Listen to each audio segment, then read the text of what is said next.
Hi, I'm Sean Mammon for Washington Examiner, and I'm here with Karen Howard. She's the CEO and Executive Director of Organic and Natural Health Association, and also she has had about 4 decades of experience with healthcare policies and government relations. Hi, Karen. Hi, it's a pleasure to be here. Likewise. So I want to start with the current political scenario. Back in March, we got the announcement that Biden and Trump are going to have a rematch. And out of all the responses we got, about only one third of them were hopeful about their choices, about their options. So election anxiety is what we hear a lot about. So how are the people gonna be reassured that their vote matters? Oh, it's such a great question. And honestly, I think at the end of the day, all of the angst and anxiety, the thing is that your vote matters most importantly now, because rarely, it does happen as we know, does somebody arise on the national forum without experience at the local or state level, right? Mm-hmm. So all of those races, whether it's your library board, your PTA, your council, state, all of those races are a part of the process. And we can't lose sight of that, because we have to recognize that we're making a vote for the future of our country and the future of our children, right?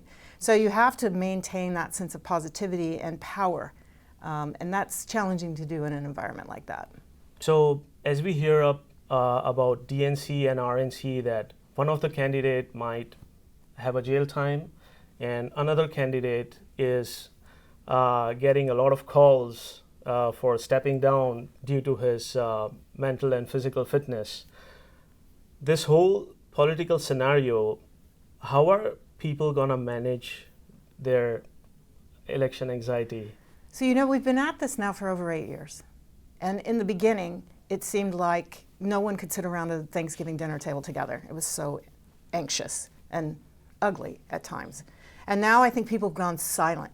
You see in the polls, right? Mm-hmm. There's a significant percentage, enough to tilt the balance at the end of the day, who don't even mention the candidates' names.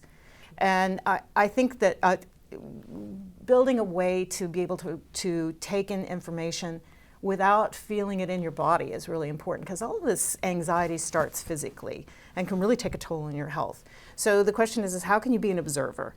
How can you sit back and watch and say, these words that come at me are designed to have an implication.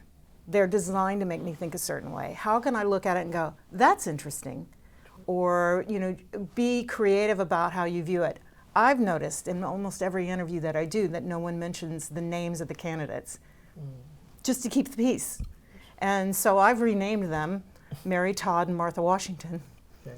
And then people go, I don't know who to be angry or supportive of, and that's the point. So that kind of reframing and being able to take the information in without physically reacting to it is going to be really important to get you through the election. It's summertime, we meet our loved ones more.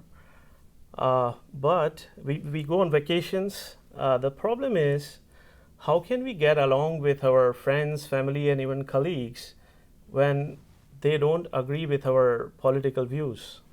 Yeah, this happens a lot. I think we all encounter this on a regular basis. And I think one of the things you have to do is sort of step back and think about, take the words that you're hearing and substitute them. You can create a word wall. And that word wall will enable you, when you hear the words, say, dementia or demented, and to say in your head, defeatable, try and negate, and not go in opposition, but really find a way that you can sort of amuse yourself with the process and not take it so personally, because that personal conflict is what's going to make, once again, your body feel that anxiety, and then things are going to go south.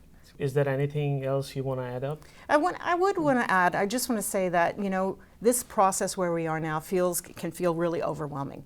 And I think if you realize that we're all put on this planet for a purpose, and for me, that's serving 7 generations, 3 that came before me, 3 that I may never know ahead of me, and the 1 that I'm in. So my actions and my votes matter that much more in a situation like this, because it's important that we stay in the process, and it's important that we stay calm and level-headed in the face of chaos. Sure. Thank you. So thanks, Karen, for joining us. Thank you, Sean. And you can read more on washingtonexaminer.com. I'm Sean Memon for Washington Examiner.